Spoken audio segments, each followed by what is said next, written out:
Assalamualaikum warahmatullahi wabarakatuh. Selamat pagi anak soli-soliha. Bagaimana kabar kalian hari ini? Semoga kalian selalu sehat dan dalam lindungan Allah Subhanahu wa Ta'ala ya. Masih semangat ya anak untuk mengikuti pembelajaran sampai dengan hari ini? Semoga Allah selalu memberikan semangat kepada kalian untuk menuntut ilmu. Hari ini Ustadzah akan menyampaikan pembahasan soal-soal akidah akhlak kelas 1. Nah, anak-anak bisa buka bukunya halaman 7 ya. Kita akan bahas satu persatu dan bisa anak-anak langsung tulis pada LKS-nya masing-masing ya, soli-soliha.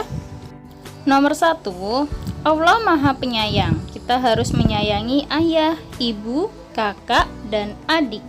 Kita harus jadi orang yang penyayang. Hal ini sesuai Asmaul Husna. Kira-kira apa anak-anak? Ar-Rahman atau Ar-Rahim? Allah Maha Penyayang itu artinya Ar-Rahim. Kalau Ar-Rahman itu Allah Maha Pengasih. Jadi jawaban yang betul adalah yang A ya anak-anak. Nomor 2, perhatikan kata-kata berikut. 1. Al-Ikhlas, 2. Ar-Rahim, 3. An-Nas, 4. Ar-Rahman. Kata yang merupakan Asmaul Husna ditunjukkan oleh nomor 2 dan 4, Ar-Rahim dan Ar-Rahman ya. Nomor 3, Asmaul Husna artinya nama-nama Allah yang baik, yang C. Asma itu artinya nama, Husna artinya baik. Jadi jawabannya yang C ya anak-anak.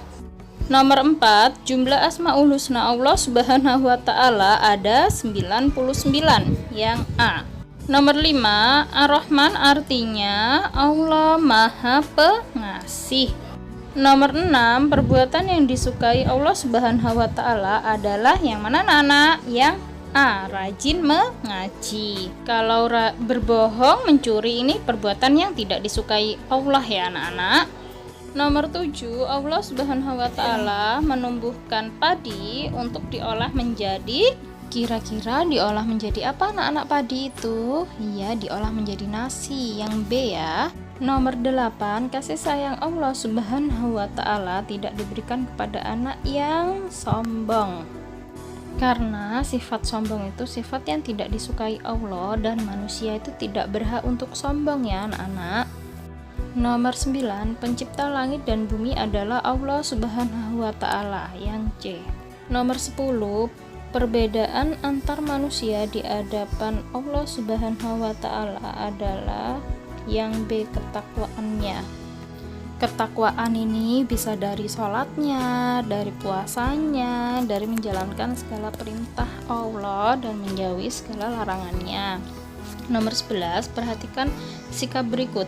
1. Membuang sampah pada tempatnya. 2. Memburu binatang yang dilindungi.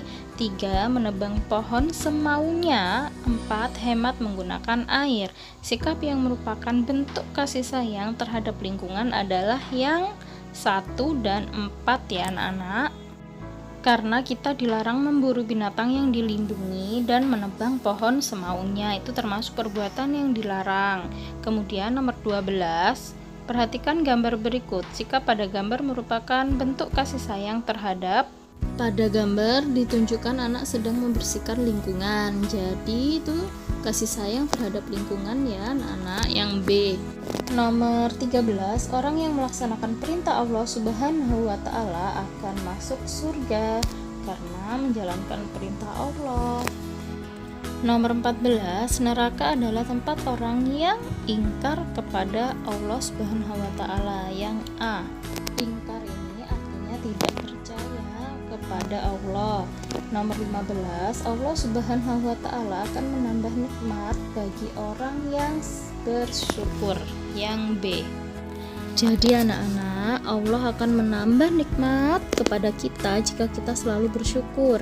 Kalau kita bersyukur dengan kesehatan kita akan menjaga kesehatan kita dan Allah pun akan menambah nikmat sehat kepada kita. Kita lanjut ke Romawi yang B ya anak-anak. Nomor 1, zat yang menciptakan semua makhluk adalah Allah Subhanahu wa Ta'ala. mulai dari menciptakan manusia, hewan, tumbuhan, jin, bahkan malaikat, itu Allah semua, dan menciptakan seluruh yang ada di muka bumi ini, anak-anak. Nomor 2, nama-nama Allah Subhanahu wa Ta'ala yang baik disebut Asmaul Husna.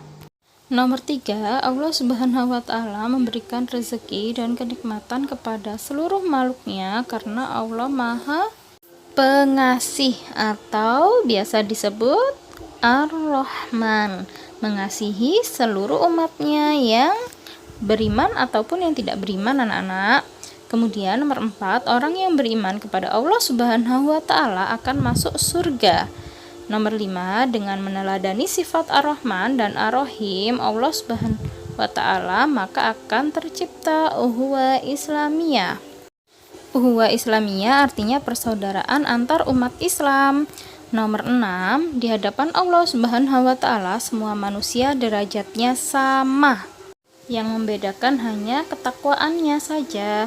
Nomor 7, kasih sayang kepada ayah, ibu, dan adik adalah bentuk kasih sayang kepada sesama manusia. Nomor 8, hubungan sesama umat Islam adalah ukhuwah Islamiyah. Nomor 9, Allah Subhanahu wa Ta'ala menyukai orang yang saling menyayangi, mencontoh dan meneladani dari Asmaul Husna, Ar-Rahman, dan Ar-Rahim. Nomor 10, manusia merupakan makhluk sosial, artinya tidak dapat hidup sendiri, jadi membutuhkan bantuan orang lain, anak-anak. Kita lanjut ke halaman selanjutnya ya, anak-anak, di halaman 16. Uji kompetensi bab 2. Nomor 1, iman kepada Nabi dan Rasul merupakan rukun iman yang keempat. Yang pertama iman kepada Allah, yang kedua iman kepada malaikat, yang ketiga iman kepada kitab suci Al-Quran, yang keempat iman kepada Nabi dan Rasul, yang kelima iman kepada hari kiamat, dan yang keenam iman kepada takdir Allah. Nomor 2, orang yang menerima wahyu dari Allah Subhanahu wa Ta'ala untuk dirinya sendiri dan orang lain dinamakan Rasul. Jadi Rasul ini menerima wahyu untuk dirinya sendiri dan wajib disampaikan kepada orang lain ya, anak-anak. Nomor 3, iman kepada Allah Subhanahu wa Ta'ala merupakan bagian dari rukun iman yang pertama atau ke-1 yang C. Nomor 4, percaya dalam hati dibuktikan dengan ucapan lisan, diamalkan dengan perbuatan adalah iman. Merupakan pengertian iman ya, anak-anak. Nomor 5, hukum mempercayai rukun iman adalah A, wajib. Karena ini merupakan pondasi kita sebagai umat Islam ya, anak-anak. Kita iman kepada Allah berarti kita percaya bahwa ada Allah. Nomor 6, perhatikan beberapa hal berikut. 1, selalu berkata jujur. 2, menolong orang agar diberi hadiah. 3, selalu bersedekah. 4, mengabaikan panggilan ibu. Amalan yang menunjukkan beriman kepada malaikat ditunjukkan oleh nomor 1 dan 3 yang C. Selalu berkata jujur dan selalu bersedekah. Kenapa nomor 2 tidak? Karena menolong orang lain itu harus dengan ikhlas, bukan agar diberi hadiah. Dan nomor 4, mengabaikan panggilan ibu. Tidak boleh ya, anak-anak. Ini termasuk durhaka kepada orang tua. Nomor 7, nabi yang pertama diturunkan Allah Subhanahu wa Ta'ala ke bumi adalah Nabi Adam alaihissalam. Nomor 8, jin dan malaikat adalah makhluk Allah Subhanahu wa Ta'ala yang gaib. Karena malaikat dan jin ini tidak dapat kita lihat, anak-anak. Jadi makhluk Allah yang gaib. Nomor 9, iman berkaitan dengan titik-titik seseorang, keyakinan. Jadi iman ini adalah sebuah keyakinan, anak-anak, yang A. Nomor 10, umat Islam tidak boleh beriman kepada C, kuburan. Kalau iman kepada malaikat, iman nomor 2, kepada Rasul, iman yang keempat. Nomor 11, perhatikan beberapa hal berikut. 1, sholat. 2, percaya kepada Allah Subhanahu wa Ta'ala. 3, yakin kepada Rasul. 4, haji. Pernyataan yang termasuk rukun iman adalah 2 dan 3. Kalau untuk sholat dan haji itu termasuk rukun Islam ya, anak-anak. Nomor 12, fondasi dasar dalam menjalankan syariat Islam adalah A. Iman. Jadi kita harus percaya dulu anak-anak. Nomor 13, cara beriman kepada Allah Subhanahu wa taala adalah dengan menjalankan perintahnya yang B dan menjauhi segala larangannya. Halaman selanjutnya, nomor 14, malaikat diciptakan Allah Subhanahu wa taala dari cahaya atau nur C.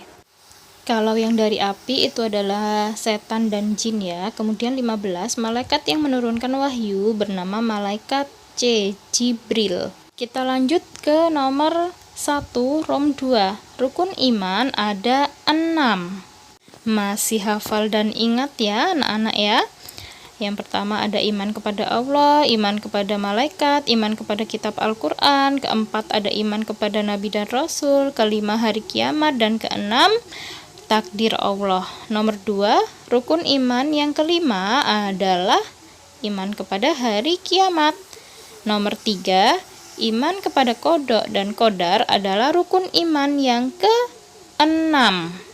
Nomor 4, rukun iman yang kedua adalah iman kepada malaikat Allah.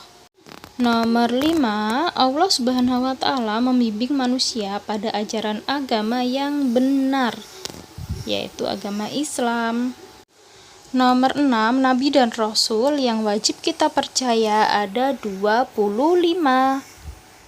Nomor 7, percaya akan datangnya hari kiamat merupakan iman kepada hari kiamat, yaitu iman yang nomor 5 anak-anak.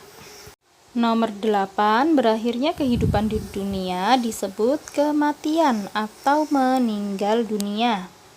Nomor 9, yang mengetahui datangnya hari kiamat adalah Allah Subhanahu wa taala. Tidak ada yang tahu selain Allah ya anak-anak. Jadi kalau ada ramalan tentang hari kiamat, kalian tidak boleh percaya ya, karena yang tahu hari kiamat itu hanya Allah Subhanahu wa taala. Nomor 10, segala sesuatu yang terjadi merupakan takdir Allah. Baik anak-anak, sekian dulu pertemuan kita hari ini. Jangan lupa ditulis pada LKS masing-masing dan dipelajari ya. Ustadzah akhiri dulu, kurang lebihnya Ustadzah mohon maaf. Jazakumullahu khairan. Wassalamualaikum warahmatullahi wabarakatuh.